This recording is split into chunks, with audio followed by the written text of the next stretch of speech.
Well, my task today has been to kind of go over what may seem like the obvious, but sometimes stating the obvious can make us realize that there are things that we need to do to make sure that when we start picking up a new technique, that we're able to truly master that and learn from other people in a way that lets us avoid complications early on. So obviously everything has a learning curve, and first thing we have to do is acknowledge it, and the second step is to develop an action plan. When we look at the things that we can do to help us, one of them is pushing a button. One is obviously reviewing previous documentation, surgeon visitation, cadaver training, CME activity, company-sponsored training, intraoperative evaluations, and then getting more clinical and surgical exposure. So there's a lot of data, a lot of historical documentation on neck-sparing stems.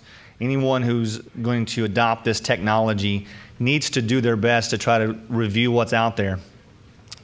Surgeon visitation, a lot of surgeons, as you can see here in this picture, Drs. Kepler and Rubash, and we've got pretty much everybody who's been working on some of the early developments of the ARC. This will be very important for you as you go on to develop a use of this stem. Cadaver training.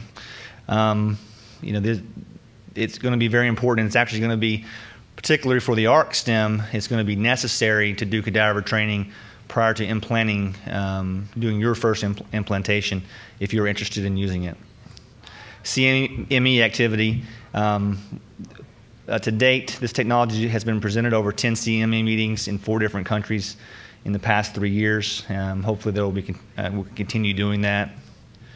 And then, of course, company-sponsored meetings that can provide good information. We did a lab in Henderson, Nevada back in September on the ARC stem.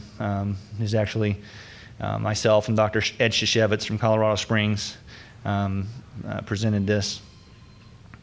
And then, of course, intraoperative observation and evaluation. I don't want to belabor all this. We've got some fine talks from Drs. Bryant and Keggy and Dr. Reddick and Dr. Kepler discussing things that they do intraoperatively. But as you develop your techniques, you will also find ways to make things more meaningful for you.